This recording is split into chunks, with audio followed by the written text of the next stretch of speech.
اسلام قبول کر لینے کے بعد پھر اسلام کی غلبہ کی کوشش کہ اسلام کو غالب کیا جائے۔ اب جس پر بھی کسی چیز کو غالب کیا جائے اس سے پھر مخالفت شروع ہوتی ہے جو عداوت میں بدلتی ہے اور پھر ہر طرف پھیل جاتی ہے۔ اگر ہمیں صرف یہ حکم ہوتا کہ کسی ایک جھوٹے دین پر اپنے دین کو غالب کرو تو پھر ہمارے دشمن صرف اس جھوٹے دین والے ہوتے، لیکن ہمارے لیے یہ ہے کہ ہر دین پر اس دین کو غالب کرنا ہے، ہر دین پر۔ تو اس بنیاد پر مسلمانوں سے دوسری قوموں کی دشمنی وہ تو ایک واضح حقیقت ہے کہ ایسا ہونا ہی ہے، یا تو یہ ہوتا کہ ہم اپنے دین کو قبول کر کے ان کے دین کے بارے میں خاموش ہو جاتے کہ پتہ نہیں سچے ہیں یا جھوٹے ہیں، جیسے بھی۔ لیکن ہمارا دین بنتا ہی، ہمارا ایمان مکمل تب ہوتا ہے جب ہم کہیں ان الدین عند اللہ الاسلام، صرف اسلام ہی سچا دین ہے۔ اب اگر کوئی کہے کہ دوسروں کو کچھ نہ کہو یا چپ کر جاؤ تو پھر تو ہمارا اپنا ایمان ہی نہیں مکمل ہو سکتا۔ صرف اسلام ہی سچا دین ہے۔ اب اس کے علاوہ جتنے ہیں سب سے پہلے تو ان کو جھوٹا کہنا یہ ہمارے مسلمان ہونے کے لیے اور قرآن پر ایمان کے لیے ضروری ہے، اور اس کے بعد پھر ان پر اپنے دین کو غالب کرنا۔ اللہ تعالیٰ فرماتا ہے وَلَوْ كَرِهَ الْمُشْرِكُونَ کہ یہ بات ایسی نہیں کہ دوستی یاری میں تمہارا دین ہر دین پہ غالب آ جائے، جن پر تم اپنا دین غالب کرنے لگو گے تو انہیں غصہ آئے گا، وہ اس کو ناپسند کریں گے۔ فرمایا وہ بے شک چوں چوں کرتے رہیں گے، ناپسند کرتے رہیں، تم نے اپنے دین کے غلبہ کے لیے اپنی کوشش جاری رکھنی ہے۔ ہم سے پہلے جو مسلمان تھے 14 صدیوں میں وہ اس جد و جہد میں کامیاب قرار پائے جس کے نتیجے میں ہم تک دین پہنچا۔ اگر اس دین کے بارے میں وہ مزاج اختیار کیا جائے جو آج انٹرنیشنل ایجنڈا ہے، جس کو ریلیجیس فریڈم کے نام سے تعبیر کیا جاتا ہے، اور جو امریکہ کہتا ہے کہ ہم پاکستان کو بھی فری سوسائٹی بنانا چاہتے ہیں کہ مادر پدر آزاد معاشرہ کہ جس میں کوئی پابندی نہ ہو، اور یہ کہ جتنا یہ ملک مسلمانوں کا ہے اتنا ہی معاذ اللہ نصارہ کا ہے، ہندوؤں سکھوں کا ہے۔ یہ مطلب ہے ان کے فری سوسائٹی اور ریلیجیس جو فریڈم ہے اس کا۔ ہمیں ہمارا دین، اس میں کوئی شک نہیں کہ اسلام ہی دین امن ہے، اس کے سوا کہیں امن ہے ہی نہیں۔ اس کے اصول، ضابطے اور قوانین، ان میں رحمت ہے، ان میں امن ہے، لیکن امن میں اور بے غیرتی میں بڑا فرق ہے۔ آج المیہ یہ ہے کہ ویسٹ نے لفظ ہمارے لیے ہیں معنی اپنا بنایا ہے، اور دونوں کو اٹیچ کر کے مختلف نام نہاد سکالوں کے ذریعے سے چینلوں پر مختلف جو ذرائع ابلاغ ہیں وہ اپنا معنی مسلمانوں کو سمجھانے کی کوشش کی ہے۔ اب ان کا سب سے بڑا نعرہ جو برداشت کا ہے کہ مسلمانوں میں برداشت پیدا کرو، یعنی امریکہ کا سالانہ ایجنڈا اس میں کروڑوں ڈالر اس لیے ہیں کہ مسلمانوں میں برداشت پیدا کرو، ان میں صبر پیدا کرو۔ حالانکہ صبر تو ہے ہی ہمارا دین، وَالْعَصْرِ إِنَّ الْإِنسَانَ لَفِي خُسْرٍ إِلَّا الَّذِينَ آمَنُوا وَعَمِلُوا الصَّالِحَاتِ وَتَوَاصَوْا بِالْحَقِّ وَتَوَاصَوْا بِالصَّبْرِ۔ یہ 4 نکاتی جو ایجنڈا ہے زندگی کی کامیابی کا، اس میں ہمیں صبر کا حکم ہے، اب وہ کہتے ہیں کہ ان کو مسلمانوں کو صبر سکھاؤ، جبکہ ہم تو خود صبر والے ہیں، صبر کے علم بردار ہیں، صبر کے مبلغ اور پریچر ہیں۔ ہمارے ہی قرآن نے صبر سکھایا ہے اور ہمارے ہی رسول پاک صلی اللہ علیہ وسلم صبر لے کے آئے ہیں۔ تو اب وہ صبر لفظ ہمارا ہے، لیکن معنی وہ ہے کہ جو قرآن سے ٹکراتا ہے۔ اب اس میں ان کے دو حملے ہیں، یا تو صرف معنی کو دیکھ کر مسلمان صبر کے لفظ کا بھی رد شروع کر دیں کہ ہم نہیں صبر کو مانتے، ہم نے لڑنا ہے، جھگڑنا ہے، ہم سے برداشت نہیں ہوتا۔ تو اس میں ان کی کامیابی ہے کہ پہلے تو صرف انہوں نے معنی بدلا ہے، پھر ہم خود ہی صبر کا لفظ بھی ان کے گھر چھوڑ آئے ہیں، تو ان کی تو ڈبل کامیابی ہے۔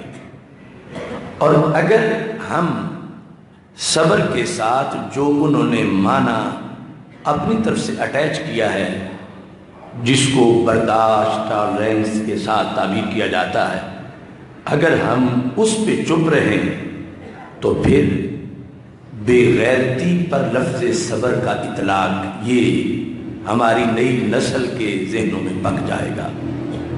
چونکہ ہم تو کہتے ہیں قرآن نے کہا صبر، ان اللہ مع الصابرین، اللہ صبر کرنے والوں کے ساتھ ہے۔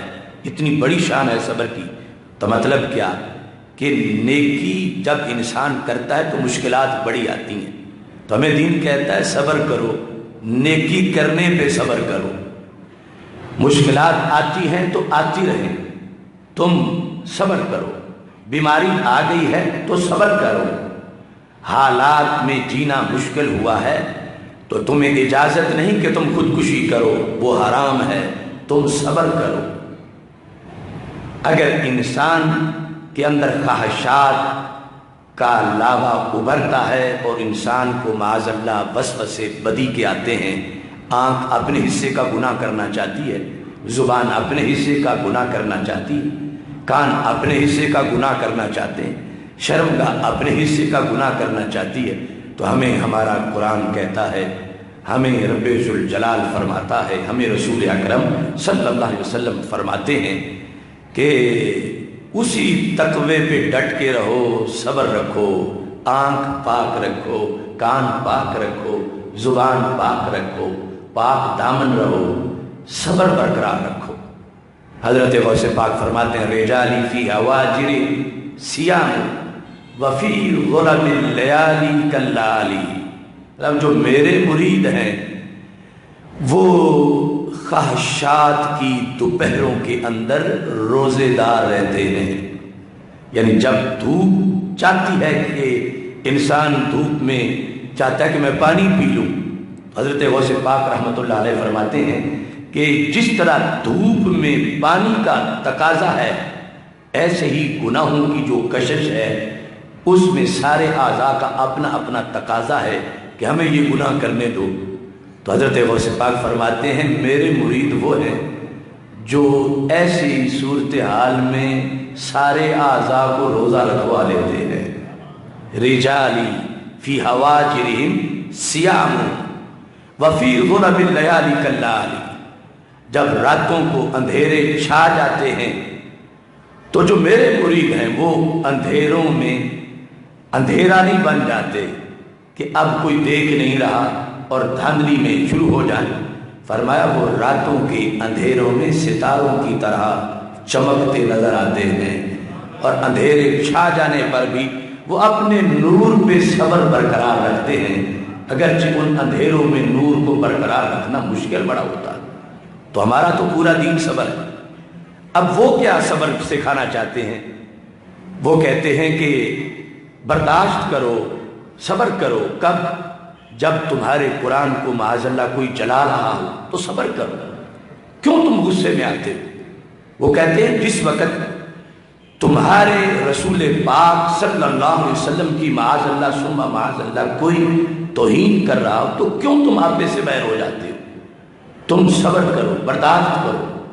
جب الوہیت کے خلاف کوئی بول رہا ہو، اسلام پر کوئی تنقید کر رہا ہو تو تم صبر کرو، کیوں تم اپنے آپے سے باہر ہو جاتے ہو؟ برداشت کرنا چاہیے ماضی۔ اب ان کے ہاں لفظ صبر جو قرآنی لفظ ہے، ایمانی لفظ ہے، ہمارا لفظ ہے، لیکن معنی اس کا انہوں نے بے غیرتی بنایا ہے۔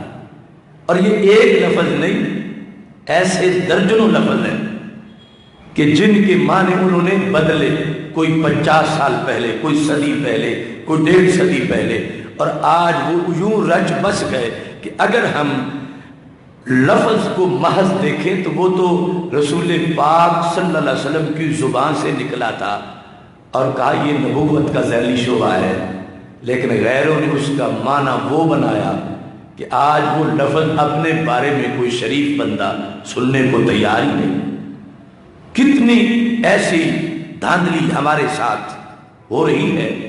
تو ایسی صورتحال کے اندر ہم نے اپنے دین کو غالب کرنا ہے ان شیطانوں پر کہ جو بہت بڑے سازشی ہیں، بہت زیادہ ہر وقت وہ دین اسلام کے خلاف سوچتے ہیں، پڑھتے ہیں اور پھر لوگوں میں شکوک و شبہات ڈالتے ہیں۔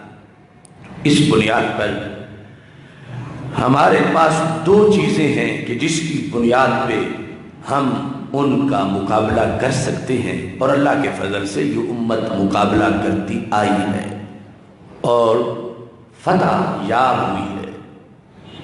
ان میں سے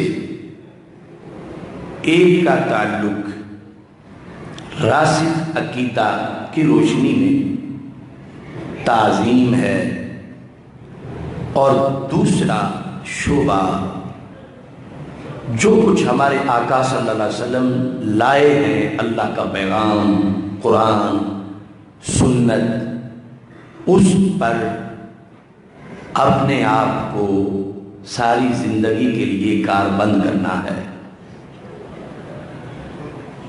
اگر کوئی صرف نماز، روزہ، حج، زکوٰۃ اس کو ہی کہتا ہے کہ سرکار کے آنے اور دین کی قدر و قیمت اور قرآن کی تعظیم یہ ہے کہ نماز پڑھو، روزہ رکھو، حج کرو، زکوٰۃ دو، اور اگر خدا نخواستہ قرآن کوئی جلا بھی دیتا ہے تو تم تس سے مس نہ ہو، اس کو جو بھی وہ کرتے ہیں ان کا کام برا ہے، لیکن یہ تم اپنا دھیان اس طرف رکھو۔ اور دوسرا یہ ہے کہ پورا دین اس کے لحاظ سے عمل تو ظاہر ہے کہ ویسے بھی لازم ہے، اگر کوئی توہین نہ کرے قرآن کی تو پھر بھی ہمارا نصاب زندگی ہے۔ اگر کوئی توہین رسالت نہ کرے تو داڑھی شریف تو پھر بھی ہمارے لیے ضروری ہے، امامہ شریف تو پھر بھی ہمارے لیے ضروری ہے، سرکار کا اسوہ حسنہ تو پھر بھی ہمارے لیے ضروری ہے۔ تو جب ایسا ماحول ہو کہ حملہ ناموس رسالت پہ ہوتا ہے یا قرآن مجید، قرآن رشید کے خلاف کوئی دشمن اپنا گندا نظریہ توہین سے پھیلاتا ہے، تو اس میں مومن پر یہ بھی ضروری ہے کہ وہ یہ واضح کرے کہ میں قرآن کے کہنے پر نماز بھی پڑھتا ہوں، لیکن اگر کسی نے قرآن کی طرف میلی آنکھ سے دیکھا تو وہ آنکھ نکال دینا بھی میرا دین قرار پایا ہے۔ اور کسی ایک جانب سے دوسرے کام کی چھٹی نہیں ہے، لیکن یہ بات بالکل واضح ہے کہ ہمارے دین میں کسی عمل صالح کا گریڈ فرض ہونا یہ اور بات ہے، اور غیر مسلموں پر ہمارے کسی عمل کا اثر زیادہ ہونا یہ اور بات ہے۔ یعنی فرائض میں ہے نماز، پلرز آف اسلام میں سے ہے۔ حدیبیہ میں جب صحابہ کرام رضی اللہ تعالیٰ عنہ بیٹھے تھے، صحیح بخاری شریف میں حدیث شریف ہے، تو عروہ بن مسعود آئے جو قریش کے سفیر تھے، اس وقت کٹر مشرک تھے اور بڑے جہاں دیدہ انسان تھے۔ اس وقت وہ کیسر و کسریٰ اور نجاشی کے درباروں سے سفارت کاری کے بعد آئے تھے۔ انہوں نے وہاں پر یہ جو اسلام غالب کرنے والی جماعت بیٹھی تھی، ان کا انالیسس کیا کہ یہ ٹکرا رہے ہیں طوفانوں سے، تو یہ کرتے کیا ہے، ان کا اپنی قیادت سے تعلق کیا ہے۔ یہ جن کو نبی کہتے ہیں، اگر کسی کو نبی مان لیا جائے تو کیا مانا جاتا ہے، یہ وہ سمجھنے کے لیے کافی دیر حدیبیہ میں رہے۔ واپس گئے تو انہوں نے جو غلبہ اسلام کے ان شہدائیوں کا انداز تھا وہ جا کے قریش کو بتایا، جو کہ پھر خود تو اسے دیکھ کے کلمہ بھی پڑھا، تو ان کے وہ الفاظ صحیح بخاری میں موجود ہیں۔ اب ایک کافر پر ضرب کس چیز کی زیادہ لگی اور کس بنیاد پر کفر پہ کب کبھی طاری ہوئی، اگر دیکھا جائے اسلام کے اندرونی محاذ پہ تو صحابہ کرام رضی اللہ تعالیٰ عنہم ان دنوں میں جو سب سے بڑا فرض ادا کر رہے تھے وہ تو نماز تھی، باجماعت پڑھ رہے تھے، تکبیر اولیٰ میں شریک ہوتے تھے، اور حد درجے کی خشوع و خضوع کے ساتھ، جو ان کی بہت بڑی اعلیٰ شان ہے اور ہم سب کے لیے بھی ضروری ہے۔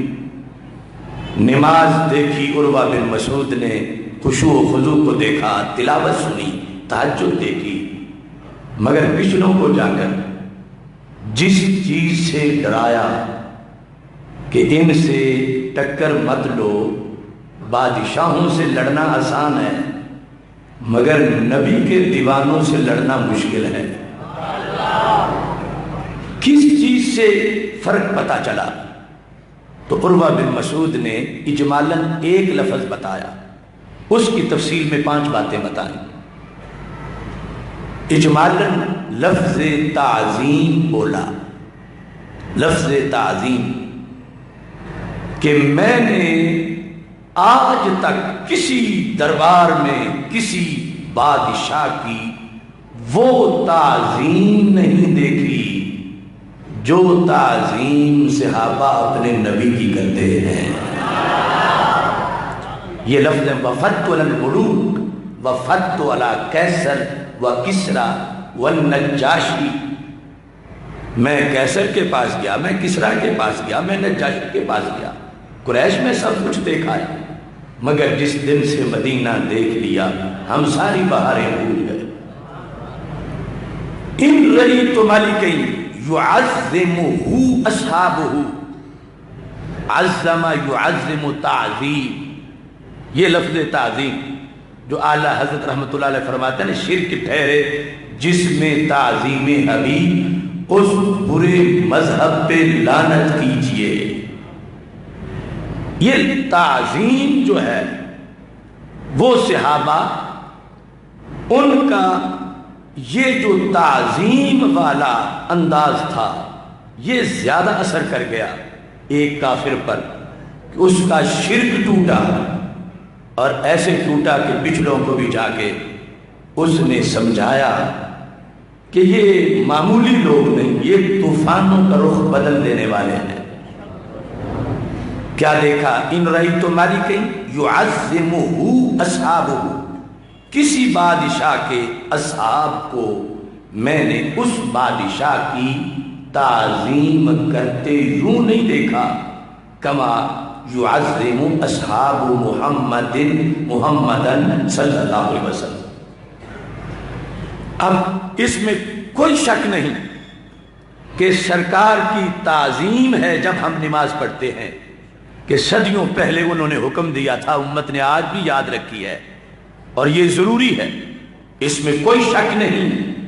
ہمارے چہرے پر سجی ہوئی داڑھی ویسٹ کے شیطانوں کو یہ پیغام دیتی ہے کہ تم جن کی طرف عیب کی نسبتیں کرتے ہو، یہ لوگ ان سے پیار کتنا کرتے ہیں، عاشقان رسول صلی اللہ علیہ وسلم، یہ زمانے کے رواج کو نہیں دیکھتے، محبوب کے مزاج کو دیکھتے ہیں۔ اس سے یقیناً پتہ چلتا ہے کہ یہ تعظیم کرنے والے لوگ ہیں، سر پہ امامہ ہو، ہر کام سنت کے مطابق ہو، یہ ساری چیزیں اس سے تعظیم ہے۔ مگر صحابہ کرام رضی اللہ تعالی عنہم کی جو بات ایک کافر نے پچھلوں کو جا کے بتائی وہ ان سب کاموں سے ہٹ کے ایک تعظیم تھی، سارے کاموں سے۔ یعنی صحابہ کے انداز تعظیم میں کافر نے پچھلوں کو جا کے نہیں بتایا کہ نماز پڑھتے ہیں تو کمال کر دیتے ہیں، کیا شان ہے کہ کتنے عاجزی سے سجدہ کرتے ہیں۔ یعنی یہ صحابہ کا بہت بڑا وزن اور بہت بڑا کمال اور دین کے اندر گریڈ اس کا فرض والا ہے، لیکن کافر اور نقطہ نظر سے دیکھ رہا ہے، وہ فرض کے کمال طریقے سے اس پر وہ ضرب نہیں لگی جو تعظیم کی علیحدہ طریقے سے لگ گئی ہے۔ اب وہ قریش حیران ہوئے کہ ہمارا بندہ بڑا عجیب ہے، یہ تو کیسر کے دربار میں سونے کی کرسی پہ بیٹھ کے آیا، اس نے بڑے بڑے قیمتی قالین کسرا کے دربار میں دیکھے ہیں، اسے کچھ نہیں ہوا، تو آج یہ کیوں ایسی باتیں کر رہا ہے؟ لگتا ہے خود آیا ہے، دل وہی چھوڑ آیا ہے۔ کیا تمہیں ہوا؟ وہ تعظیم کیا ہوتی ہے؟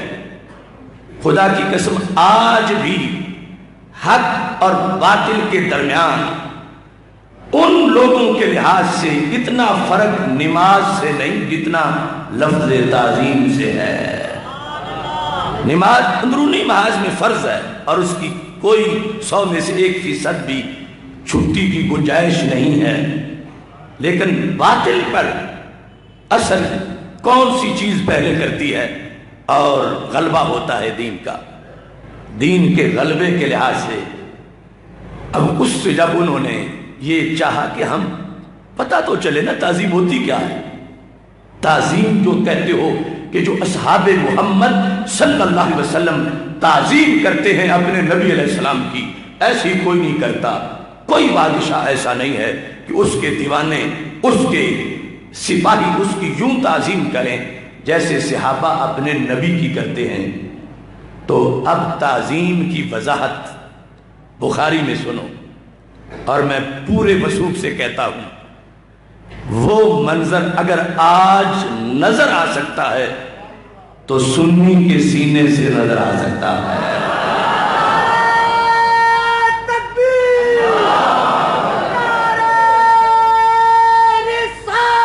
یا رسول اللہ صلی اللہ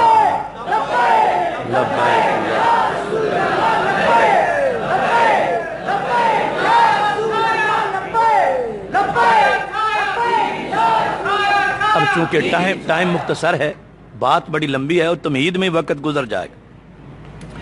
اب اس صورتحال میں تعظیم بیان کرنے لگا ہے ایک شخص کے صحابہ تعظیم کیسے کرتے تھے، تو پتہ چلا کہ آج بھی معیار ایمان وہی ہے صحابہ کا انداز، اور آج بھی وہی تبلیغ باطل پر روک ڈال سکتی ہے جو صحابہ کے انداز میں تھی۔ تو تعظیم بیان ہونے لگی، وہ کیا کہا، ان تنخم النبی نخامتا الا وقعت فی کف رجل منہم فدلک بها وجهه وجلدہ۔ قریش تعظیم یہ ہے، کیسر نے جب تھوکا تو تھوک زمین پہ گرا، اس کے تھوک کے ادب کے لیے کوئی ہلچل نہیں مچی۔ کسرا نے تھوکا تو تھوک زمین پہ گرا، کوئی نہیں دوڑا اٹھ کے کہ کہیں یہ تھوک زمین پہ نہ گر جائے۔ کہتا ہے خدا کی قسم ہے، حضرت محمد مصطفیٰ صلی اللہ علیہ وسلم کا لعاب دہن جو ہی ان کے ہونٹوں سے جدا ہوا ہے ایک بار بھی زمین کے حصے میں نہیں آیا، ہر بار صحابہ نے نیچے ہاتھ کر لیے۔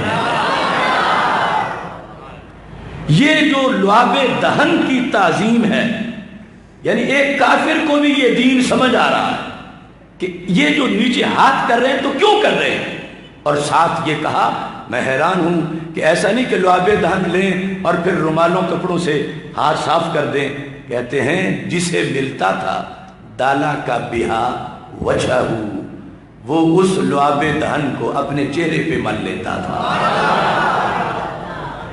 تو یہاں سے نتیجہ اخذ کیا عروہ نے کہ یہ نبی کو اپنے جیسا نہیں مانتے، اپنے جیسا نہیں مانتے، اپنے جیسے کا تھوک کون چہرے پہ لگاتا ہے؟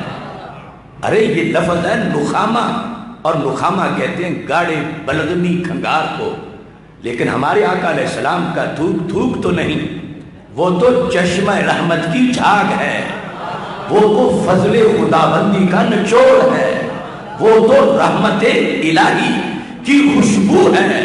اور جب وہ لعاب دہن ہونٹوں سے جدا ہوتا ہے، صحابہ ہاتھوں پہ لے کے ماتھوں پہ لگا کے دنیا کو بتاتے ہیں کہ جن کے لعاب کی مثال نہ ہو تو رسالت مآب کی مثال کہاں سے آئے گی؟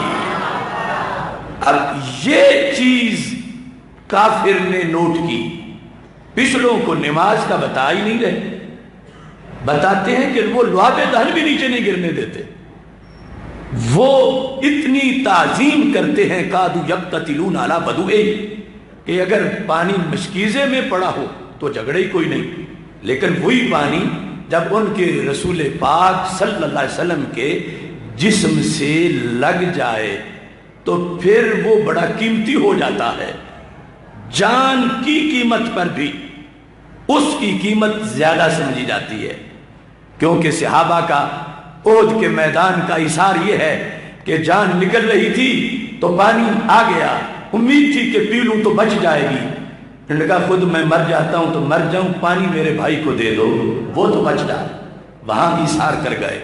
لیکن بخاری میں یقتتلون علی بدوئہ، سرکار کے وضو کا پانی لیتے وقت کہتے ہیں کیوں میں اپنا حصہ چھوڑوں، میں نے خود لینا ہے، پھر اثار نہیں کرتے، قریب ہے کہ جھگڑا ہو جائے، کس چیز پر؟ رسول پاک صلی اللہ علیہ وسلم کے پیکر سے لگنے والے وضو کے پانی کے حصول پر۔ اور پھر اگلی بات جو حدیث بتا میں ہے بخاری شریف میں، وہ مزید عجیب ہے۔ آج ہم پہ لوگ جب بدعت کے تیر چلاتے ہیں تو کتنی ناانصافی ہے، خدا کی قسم آج کا سنی بالکل جو ان پڑھ ہو اس کے خمیر میں بھی وہ چمک ہے جو صحابہ کے ایمان سے چل کے آئی ہے۔ یعنی آج اگر کوئی برکت والی چیز کسی کے ہاتھ سے لگ جائے تو تم اپنے آپ ہی سمجھ جاتے ہو کہ اگر وہ نہیں مل سکی تو کم از کم اس ہاتھ کو ہی ہاتھ لگا لے کہ جس میں وہ برکت والی چیز لگی ہے۔ تو یہ نظریہ کہاں سے چلا؟ بخاری میں ہے من لم یصب منہ آخذ من بلل ید صاحبہ، کہ جس کو کوئی قطرہ نہیں ملتا تھا ہمارے آقا علیہ السلام کے بدن سے لگنے والے پانی کا، تو وہ اپنا گھر کیسے پورا کرتا تھا کہ اپنے اس دوست کے ہاتھ پہ ہاتھ رگڑ لیتا تھا جس پہ سرکار کے ہاتھ سے لگنے والے پانی کا کوئی ایک قطرہ بھی گرا ہے۔ یہ ہوتا ہے سنی ہونا۔ دنیا نے اپنے آپ کو بدلا گھڑی گھڑی، ایک ہم اہل عشق ہیں، جہاں تھے وہی رہے، حدیبیہ سے لے کر کراچی تک وہ 14 صدیاں گزر گئی، وہ رسول پاک صلی اللہ علیہ وسلم کے سامنے جو صحابہ نے اپنی محبت سے خود ہی طریقہ گھڑ لیا تھا اور سرکار نے قبول کر لیا تھا، وہ آج بھی اگر کسی کے سینے میں ہے تو تب ہے جب وہ مسلک امام احمد رضا بریلوی پہ چلنے والا ہے۔ یعنی وہ ہمیں کہہ رہے ہیں کہ تم بدل گئے، تو ہم کہتے ہیں میرٹ پہ بات کرو، بدلے تو تم ہو، ہم نہیں بدلے۔ صحابہ کرام رضی اللہ تعالی عنہم کا یہ انداز جب ایک مشرک نے دیکھا تو آج کیا ہے، سینکڑوں کتابوں کا میں حوالہ دے سکتا ہوں، دوسرے فرقوں والے کہتے ہیں کہ اگر اللہ کے سوا کسی کی تعظیم کی جائے تو بندہ مشرک ہو جاتا ہے معاذ اللہ۔ آج یہ بات پھیلائی جا رہی ہے کہ تعظیم نبی سے معاذ اللہ ایمان نکل جاتا ہے، اور بخاری شریف میں صحابہ کے انداز سے پتہ چل رہا ہے کہ عروہ نے دیکھی تعظیم نبی ہے اور مانی توحید خدا ہے، شرک ٹوٹ گیا، کلمہ پڑھ لیا، اور اپنے تک نہیں آگے غلبہ اسلام کے لیے یہ پتہ چلا کہ اگرچہ فرائض کے لحاظ سے درجہ تو نماز کا بڑا ہے، مگر کفر پہ جو ضرب لگی ہے تو وہ سرکار کا لعاب دہن ماتھے پہ لگانے سے لگی ہے کہ جب صحابہ نے ایسا کیا ہے تو اس کی وجہ سے آگے یہ میسج پہنچا ہے کہ قریش تم سمجھتے ہو کہ بادشاہ ہے، برادری کا بندہ تھا، مدینہ منورہ میں جا کے بادشاہ بن بیٹھا ہے، فوج بھرتی کر لی ہے، تمہاری یہ سوچ غلط ہے۔ بادشاہ اور ہوتے ہیں اور نبی اور ہوتے ہیں، بادشاہوں کی فوجیں اور ہوتی ہیں اور نبی کے لشکر اور ہوتے ہیں۔ کیوں؟ قریش جو اپنے رسول صلی اللہ علیہ وسلم کا لعاب دہن نیچے نہ گرنے دیں، ان کے لہو کا قطرہ نیچے گرنے کی نوبت کیسے آنے دیں گے؟ وہ تو جان ماریں گے، پیچھے نہیں ہٹیں گے۔ تو یہ جو تعظیم کا لفظ بولا گیا بخاری شریف میں، آج بھی غلبہ اسلام کے لیے ایک بڑا سلسلہ جد و جہد کا اس میں مضمر ہے۔ دوسری ہزار تبلیغ باطل پر، کفار پر، ایمان والوں کا روب نہیں طاری کر سکتی جو روب تعظیم نبی طاری کرتی ہے۔ خدا نخواستہ اگر وہاں پر آج کی کمپنی کے لوگ بیٹھے ہوتے مخصوص سٹائل میں جو سیرت بیان کرتے ہیں اور اوپر سے عروہ بن مسعود آتے اور ان کی تقریریں سنتے سیرت کانفرنس، ایک یہ کہہ رہا ہوتا کہ معاذ اللہ ان کو تو اپنا کوئی پتہ نہیں میرے ساتھ کیا ہوگا، دوسری تقریر یہ ہوتی دوسری ٹولی میں بیٹھے ہوئے ان کو تو دیوار کے پیچھے کبھی پتہ نہیں ہے، یہ تو کل کی خبر بھی نہیں رکھتے، اور وہ آگے جا کے بیٹھتے تو ان کی سیرت کانفرنس کی تقریر یہ ہوتی ہے تو مکھی کا پر بھی نہیں بنا سکتے، پھر آگے جاتے تو یہ تو دعا کر کر کے تھک جاتے ہیں، رب تو ان کی کوئی مانتا ہی نہیں ہے۔ تو یہ تقریریں سن کے کیا مشرک کو بھی شوق پیدا ہوتا کہ میں کلمہ پڑھ لوں اس پیغمبر کا کہ جس کی یہ شانیں بیان ہو رہی ہیں؟ آپ بتائیں تو اسی شوق پیدا ہوتا؟ ہرگز شوق پیدا نہ ہوتا۔ اگر پیدا ہوا ہے تو اس سٹائل سے ہوا ہے کہ جب لعاب دہن ماتھے پہ لگایا گیا ہے، جب وضو والا پانی چوما گیا ہے، پھر اس سے روب طاری ہوا اسلام کا۔ آج بھی روب اگر طاری ہو سکتا ہے تو ہمارے نظریے کی تبلیغ سے ہو سکتا ہے، اور اظہار محبت کا یہ جو شعبہ ہے، اب وہ سب کچھ تو صحابہ کر رہے تھے، اسوہ حسنہ بھی، سنت پہ عمل بھی، نماز روزہ بھی، لیکن اس کے سوا ایک علیحدہ کام لعاب دہن کے ذریعے سے انہوں نے ایک تحریک شروع کی، محدثین جس کا نام رکھتے ہیں دل جلاؤ تحریک۔ کیوں کیا؟ ہم کہتے ہیں برکت لینے کے لیے، ہم کہتے ہیں بے مثل بشریت کے بیان کے لیے کہ قیامت تک کوئی انہیں اپنے جیسا نہ کہے، کہ جب امت اپنے جیسا کہنا شروع ہو جائے گی تو پھر فلمیں بنیں گی، پھر گستاخانہ خاکے بنیں گے، پھر قرآن چلانے کے معاملات ہوں گے معاذ اللہ۔ اور اگر امت کہے گی اللہ کی سرتبہ قدم شان ہے یہ، انسان نہیں انسان، وہ انسان ہے یہ، قرآن تو ایمان بتاتا ہے انہیں، ایمان یہ کہتا ہے میری جان ہے یہ، تو پھر دشمن گھر بیٹھے ہوئے سرکار دو عالم صلی اللہ علیہ وسلم کے غلاموں کا بھی خاکہ نہیں بنائے گا، اس واسطے کہ وہ تو مقام ہی بڑا اونچا ہے، فلک کو اس بلندی پر بھی وہ عظمت نہیں حاصل، جبین خاک سے پوچھو مقام نقش پاک کیا ہے۔ تو یہ جو ادب اور تعظیم کا کلچر ڈیولپ ہوا وہاں، آج ہم اس کے وارث ہیں۔ یہ ہے فکر رضا، یہ ہے فکر گنج بخت، یہ ہے فکر عبداللہ شاہ غازی، یہ ہے فکر مجدد الفسانی، یہ ہے فکر بابا فرید، یہ ہے فکر غوث اعظم، یہ ہے فکر ابی حنیفہ، یہ ہے فکر حسن و حسین رضی اللہ تعالی عنہم، فکر صحابہ و اہل بیت۔ یہ پہلے دل میں ہو تو پھر آگے غلبے کا کام شروع ہوتا ہے۔ تو اس واسطے میں کہتا ہوں کشتی حق کا زمانے میں سہارا تو ہے، عصر نو رات ہے دھندلا سا ستارہ تو ہے، دوسرے لوگ کیا کر پائیں گے؟ نفرتوں کی کتاب پڑھ کے محبتوں کا نصاب لکھنا بڑا کٹن ہے، خزاں کے ماتھے پہ داستان گلاب لکھنا۔ جن کے اندر اندھیرا ہو وہ سویرا کہاں سے لائیں؟ جو بدبو والے ہو خوشبو کیسے پھیلائیں؟ جن کے اندر زہر ہو وہ شربت کیسے پلائیں؟ تو اس بنیاد پر غلبہ اسلام کے لیے جہاں باقی پورے دین پر عمل لازم ہے، ہر سنت کو زندہ کرنا، وہاں یہ جو صحابہ کرام رضی اللہ تعالی عنہم کا انداز تھا، پورا شعبہ ہے دل جلاؤ۔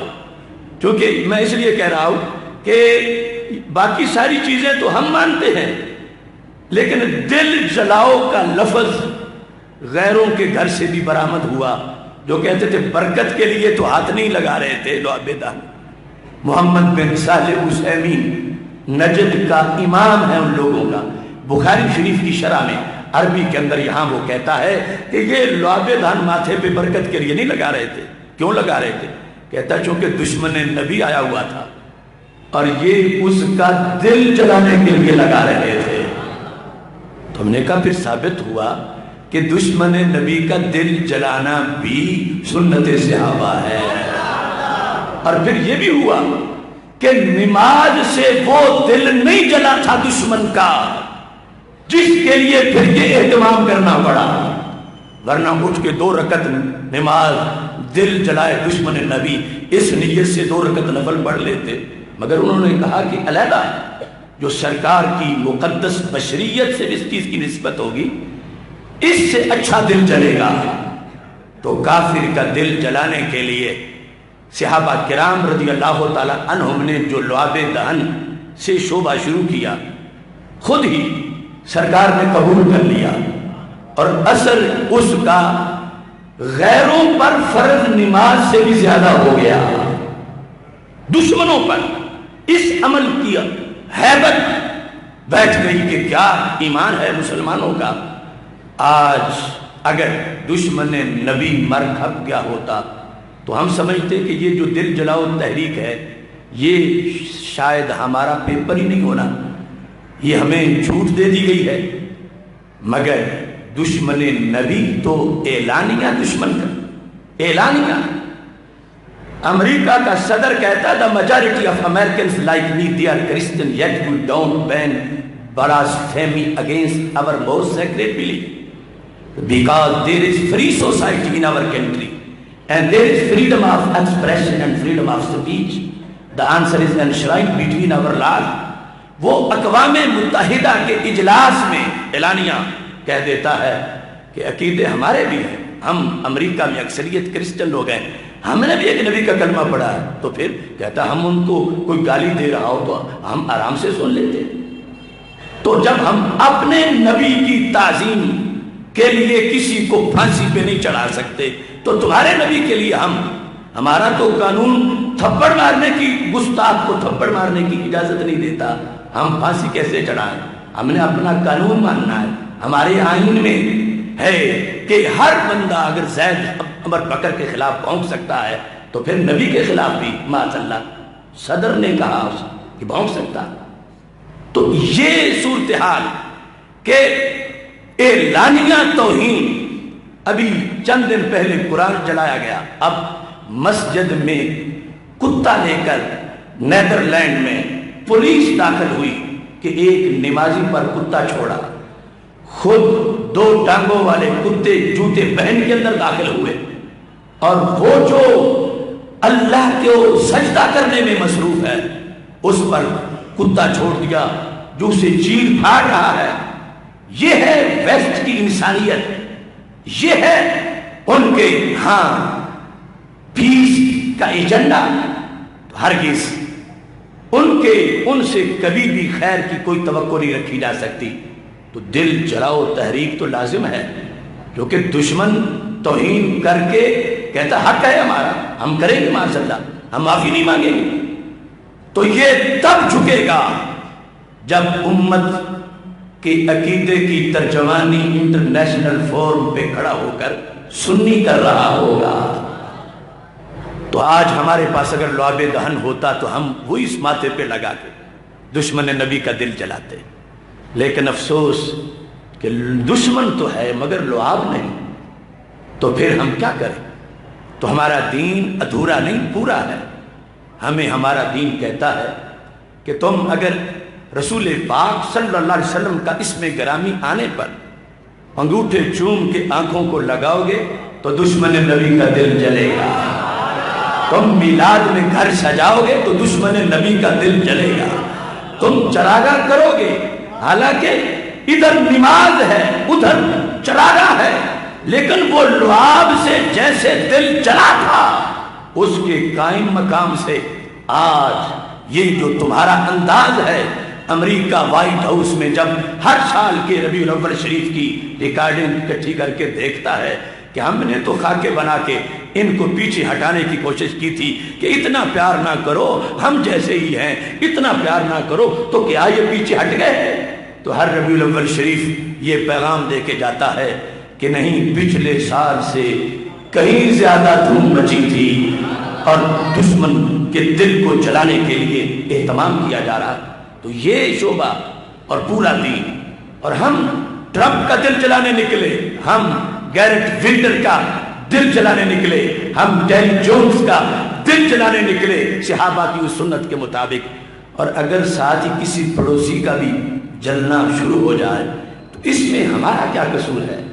اس کا دل اس ساتھ کا ہے کیوں جو ذکر نبی سے جل جاتا ہے؟ اس کا دل ایسا کیوں ہے کہ جب گولا گیرٹ ولڈر کو لگے تو دھواں اس کے دل سے نکلنا شروع ہو جاتا ہے؟ آج لے ان کی پناہ، آج مدد مانگ ان سے، کل نہ مانیں گے قیامت کو اگر مان گیا۔ یہ ایک مختصر سا سبق تھا آپ کے سامنے جو میں نے اصول کی بنیاد پہ رکھا۔ انشاءاللہ کل رات بڑا خصوصی ہمارا اجتماع ہو رہا ہے، افکار رضا سیمینار، انشاءاللہ اس کے اندر ایک فیصلہ کن تاریخ کے اہم موڑ پر اعلیٰ حضرت رحمہ اللہ تعالی کی طرف سے تحفہ انشاءاللہ ہم پیش کریں گے۔ آپ سب کو شرکت کی دعوت ہے۔ وآخر دعوانا ان الحمدللہ رب العالمین۔